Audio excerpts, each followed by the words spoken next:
Run, honey. Run.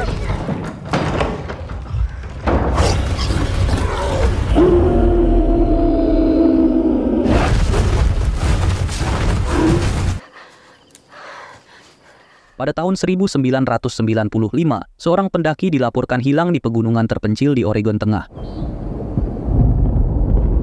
Pengamatan penduduk setempat mengunculkan spekulasi bahwa penyebabnya adalah virus aneh dari hewan yang mereka sebut demam bukit. Namun segelintir orang yang pernah melihatnya memiliki nama lain untuk penyakit itu yang disebut muka serigala.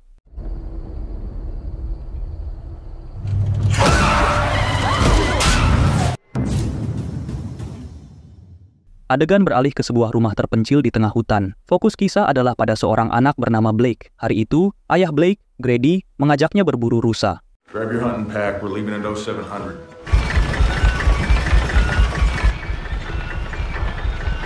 Walaupun hanya tinggal berdua, Blake tak pernah bosan, karena pemandangan sekitarnya sungguh memanjakan mata. Many times you see it. This view never gets old, does it? Sayangnya, keindahan itu membuat Blake tidak memperhatikan penjelasan Grady.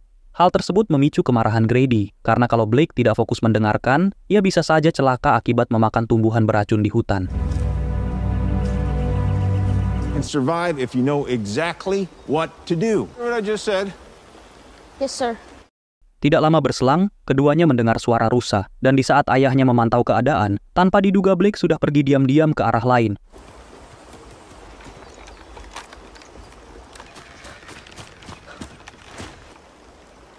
Blake. Sementara itu, Blake mulai mencari rusa. Namun anehnya, ia melihat sesosok manusia mengawasinya. Grady akhirnya menemukan Blake dan sangat marah karena sang putra pergi sendirian, di mana hal tersebut sangat membahayakan keselamatan. If you don't do what I say, you get hurt. Tiba-tiba, Grady merasakan ada sesuatu yang tidak beres. Karena itu, ia dan Blake bersembunyi di sebuah pos jaga. Get up in that deer blind.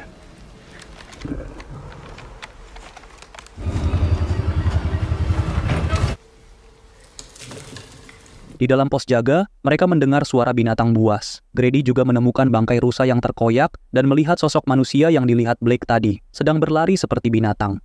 Cover your ears.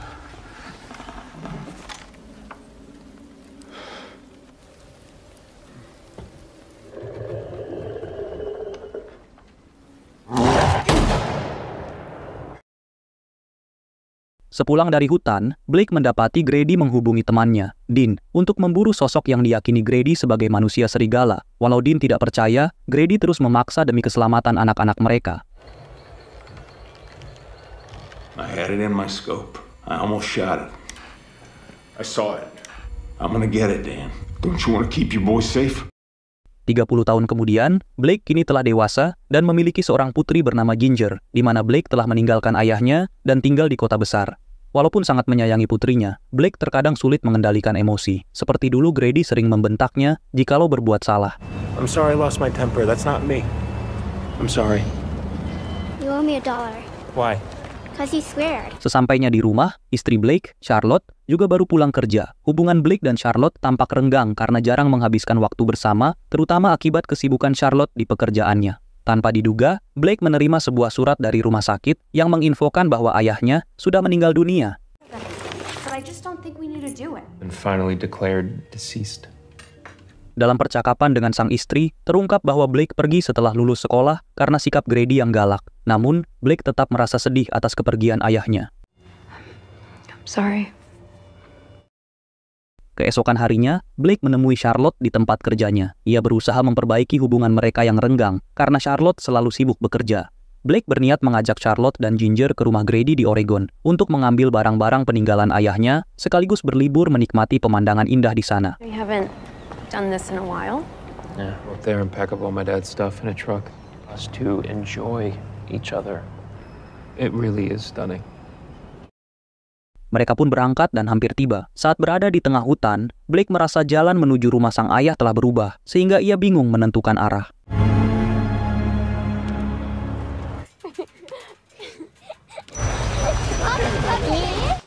This does look familiar though.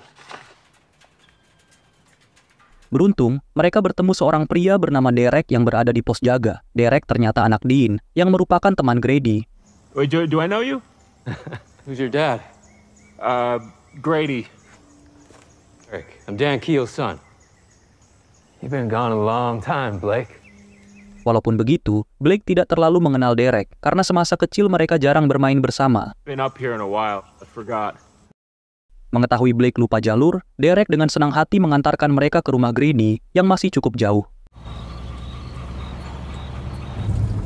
Dad's place is just up ahead. Di tengah perjalanan, Derek memperingatkan agar tidak keluar malam hari. Namun tiba-tiba, seorang pria berdiri di tengah jalan membuat Blake spontan membanting kemudi sehingga mereka kecelakaan. Derek terlempar dan terhempas ke tanah hingga tubuhnya tak berdaya. Sementara itu, Charlotte dan Ginger berusaha naik ke sisi atas karena posisi mobil yang miring.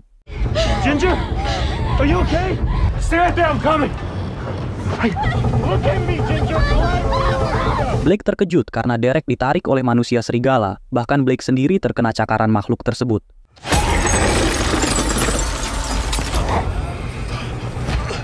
Tak lama kemudian, Blake membawa keluarganya kabur dan akhirnya tiba di rumah Grady. Walaupun begitu, manusia serigala terus berusaha masuk untuk memangsa mereka.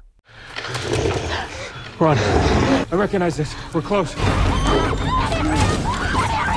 Merasa sudah aman, Blake segera memeriksa semua pintu untuk memastikan makhluk itu tidak bisa masuk.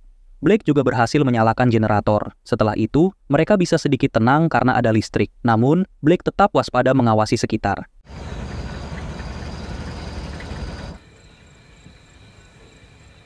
Ia kemudian mencoba menenangkan Ginger bahwa semuanya akan baik-baik saja dan ia juga berjanji akan membawa mereka pulang dengan selamat.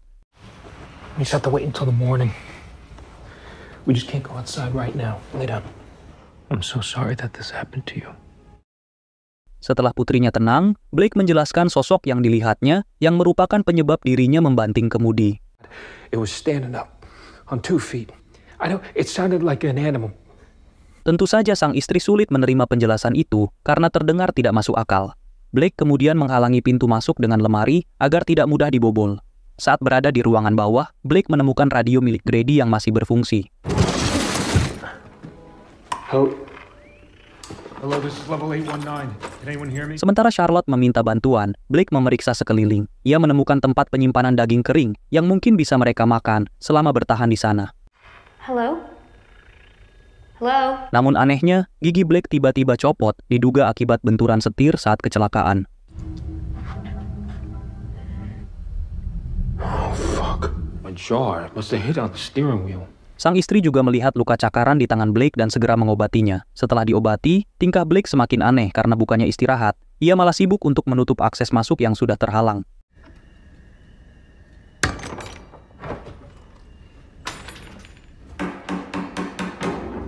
Ia juga mendengar suara dari ruangan atas yang ternyata hanya laba-laba. Tapi anehnya, Blake mendengar suara langkah laba-laba itu yang seharusnya tak bisa didengar oleh manusia biasa.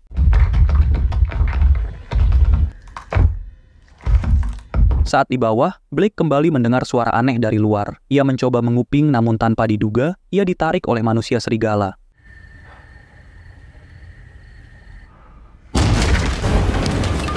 Beruntung Charlotte berhasil menolongnya, dan tak beberapa lama, Blake kemudian siuman dari pingsannya.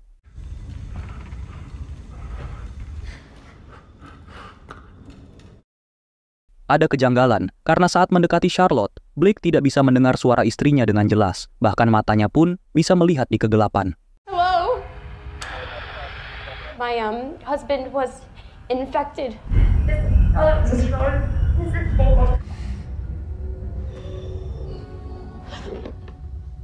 Blake juga sudah tidak bisa bicara, dan tubuhnya terasa kaku. Menyadari suaminya sakit, Charlotte segera membaringkannya di tempat tidur. Tak sampai di situ, Blake juga mengalami kerontokan rambut dan mengaku pada Charlotte bahwa ia sedang sekarat.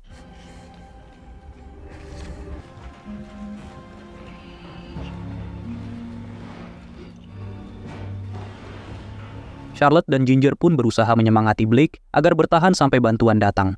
Come here. I can't understand you. I love you so much. Namun sayangnya, Blake tidak mengerti semua ucapan mereka. Charlotte kemudian menyadari lengan sang suami semakin parah. Saat perban dibuka, lukanya malah bertambah lebar. Dan yang mengejutkan, Blake malah menggerogoti lengannya sendiri, sehingga Charlotte sangat ketakutan.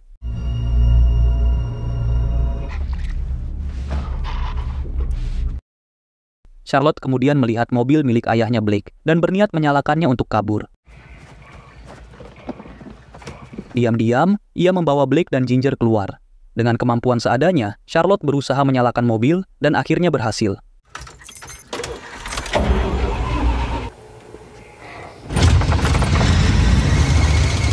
Namun, belum sempat kabur, manusia serigala menyadari keberadaan mereka dan langsung menyerang. Mereka terpaksa berlindung di atas kebun mini, di mana manusia serigala pun mengetahui posisi mereka dan berusaha menyergap.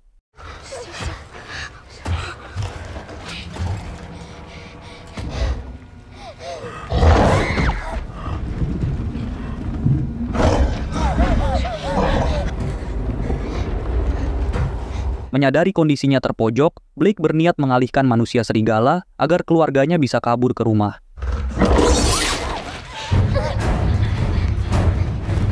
Akhirnya, Charlotte dan Ginger berhasil masuk. Sedangkan tak beberapa lama, Blake juga lolos dari serangan makhluk itu. Namun, kondisi Blake sangat parah selain karena luka pertarungan. Virus manusia serigala pun semakin menguasai kesadarannya.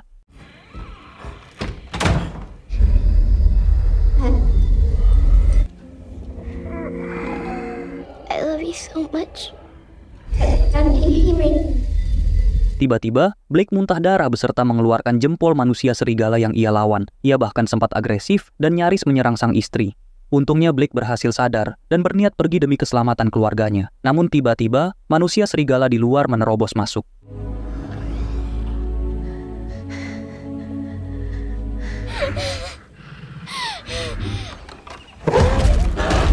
Blake pun melawan untuk melindungi keluarganya. Ia berhasil membunuh makhluk itu, yang ternyata adalah ayahnya sendiri, Grady, terlihat dari tato di lengannya.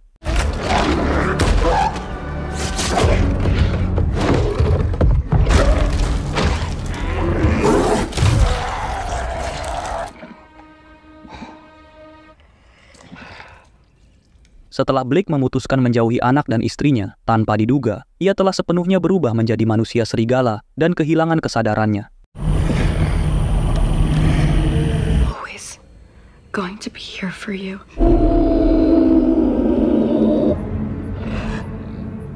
Charlotte dan Ginger pun kembali mendapat masalah karena kini Blake lah yang hendak memangsa mereka.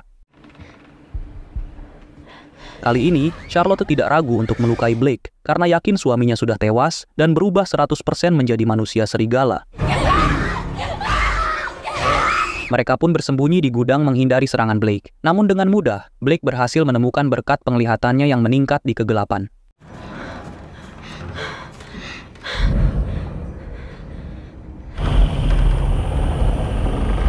Beruntung Charlotte sudah menyiapkan jebakan hewan, sehingga Blake terjepit. Namun Blake berusaha lepas dari jebakan itu dengan menggigit kakinya sampai putus.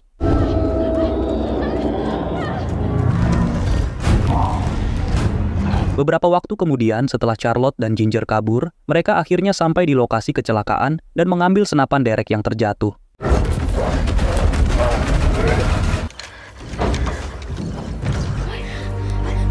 Hurry, Mom, he's coming. Namun, Blake berhasil melacak arah kabur mereka, dan singkat cerita, Blake menemukan keduanya di pos jaga, sehingga Charlotte mengancamnya dengan senapan. Saat Blake hendak menyerang, Charlotte terpaksa menembaknya, sehingga Blake pun tewas dan membuat Charlotte dan Ginger sangat sedih. Mereka pun kemudian menyadari bahwa tidak punya pilihan selain membunuhnya untuk bertahan hidup. Setelah itu, mereka berdua harus mencari jalan keluar dari wilayah terpencil dan tanpa sinyal dengan berbagai makhluk berbahaya yang ada di sana. Terima kasih sudah menonton 46 Movies. Jangan lupa subscribe bila suka, dan sampai jumpa di alur cerita film berikutnya.